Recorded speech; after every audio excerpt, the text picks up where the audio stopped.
अस्तगफिरुल्लाह व अतूबु इलैह। मैं कांप उठता हूं जब भी मैं ये हदीस पढ़ता हूं। बुखारी और मुस्लिम दोनों में हदीस है।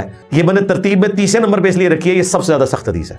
सैयदना मिक़दाद बिन अमर अल-किंदी कहते हैं, मैंने एक दिन नबी इस्लाम से पूछा, या रसूलल्लाह, फर्ज करें मैं मैदान जंग में हूं और एक काफिर के साथ लड़ रहा हूं और काफिर लड़ाई के दौरान मेरा हाथ काट दे।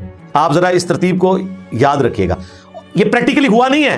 फर्ज कर रहे हैं कि अगर ऐसा हो जाए कि वो मेरा हाथ काट दे और इसी दौरान वो एक दरख्त की पनाह हासिल कर ले, यहां तक कि वो मेरे तलवार के नीचे आ जाए और वो कलमा पढ़ ले और कहे कि मुझे अमान दो, मैं कलमा पढ़ता हूं, तो या रसूलल्लाह क्या मैं उसे कत्ल कर दूं?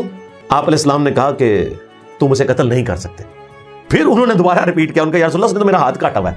तो फिर आप अलैहिस्सलाम ने एक सख्त जुमला बोला। आपने फरमाया, अगर तूने उसको कत्ल कर दिया तो उस कत्ल करने से पहले जिस जगह तू खड़ा है ना, क़यामत वाले दिन वो तेरी जगह पे खड़ा होगा।